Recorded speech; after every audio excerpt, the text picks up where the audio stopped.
Life can take unexpected turns, as Tina learned the hard way. Growing up, she was a smart, ambitious kid who dreamed of becoming a psychologist and helping others with their problems, even as she struggled with her own. With supportive parents by her side, Tina seemed destined for success.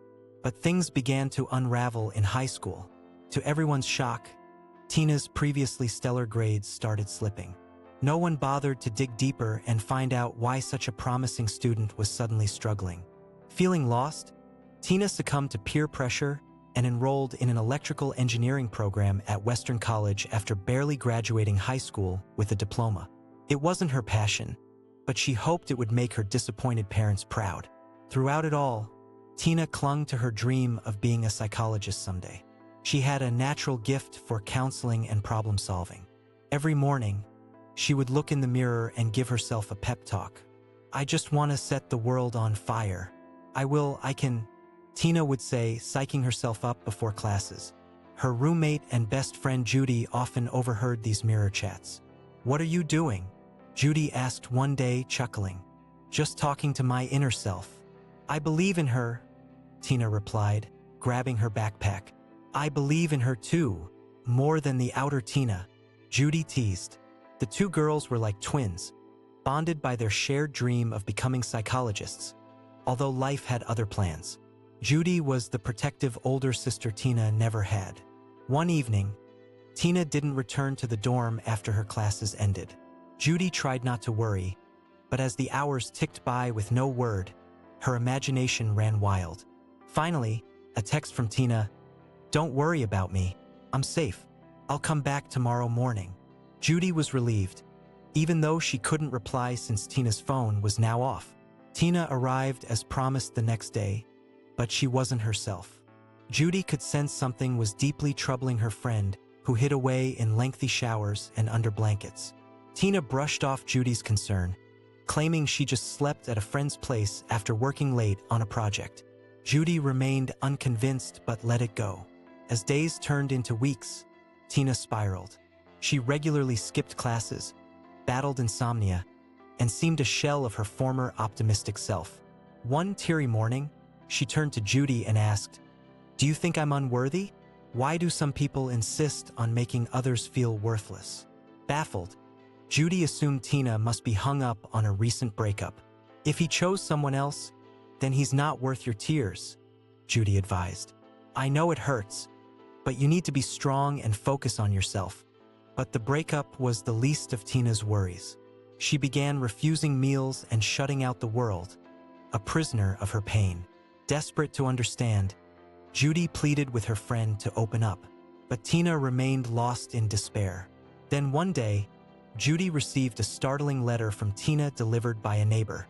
Hands trembling, Judy read her friend's heartbreaking confession and final goodbye.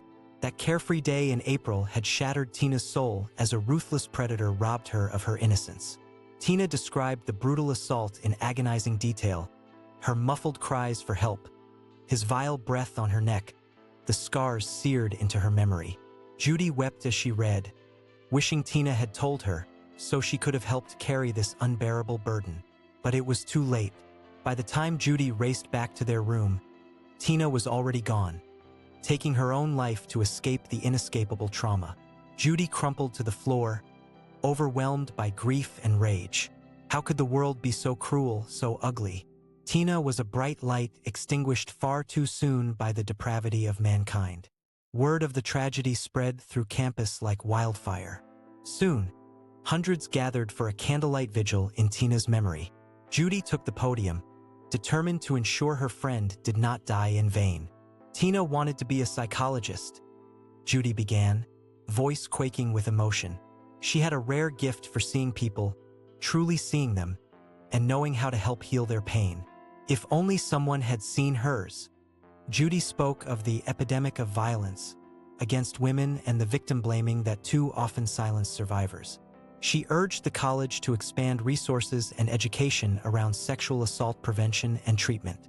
"We can't let what happened to Tina happen to one more person, on this campus or anywhere else. It's on all of us to stand up and say no more suffering in silence, no more stolen lives." In the difficult days that followed, Judy threw herself into activism and academics with a newfound sense of purpose. She partnered with the college to establish the Tina Roberts Center, a safe haven providing counseling and support to victims of sexual violence. Judy also changed her major to women's studies, determined to devote her life to advancing gender equality.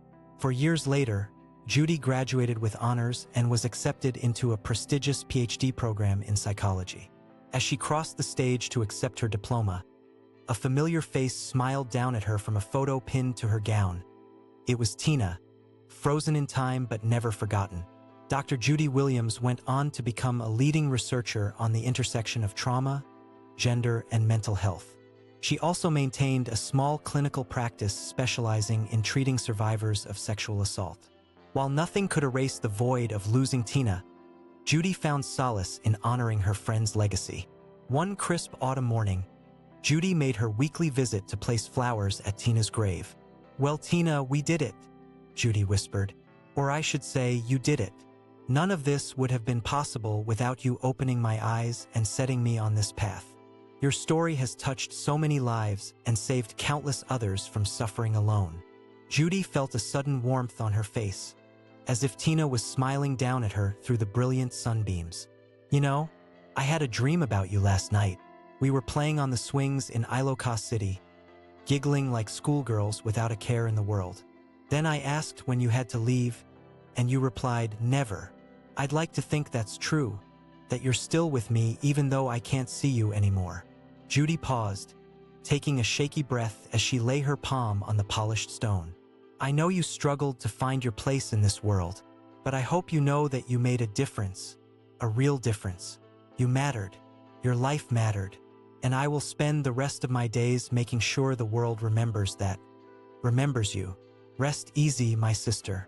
Until we meet again." Judy had one last stop before returning to the city. Walking into the Tina Roberts Center, she marveled at all the students chatting and studying, finding community in a place of healing. On the back wall, a vibrant mural depicted a woman emerging from a thicket of thorns, face tilted up to the radiant sun. Tina's words were painted above, "I just want to set the world on fire. I will, I can." Judy still missed her friend every single day, but she knew Tina's spirit lived on through her work, through this sanctuary she had built in her name. Here, the survivors had reclaimed their light. Here, the world could not touch them. Tina had been a wildfire, burning too hot and fast for this world to contain. But she had ignited a spark in others, a spark of resilience, compassion, and change. Now an entire movement rose from her ashes, living, breathing proof that no one is ever truly gone as long as we carry their stories. Judy smiled, imagining Tina perched on her usual bench, legs crossed as she scribbled feverishly in her battered notebook. "You were right, you know," Judy mused. "You really did set the world on fire. And it's still burning, my dear. It will never stop burning."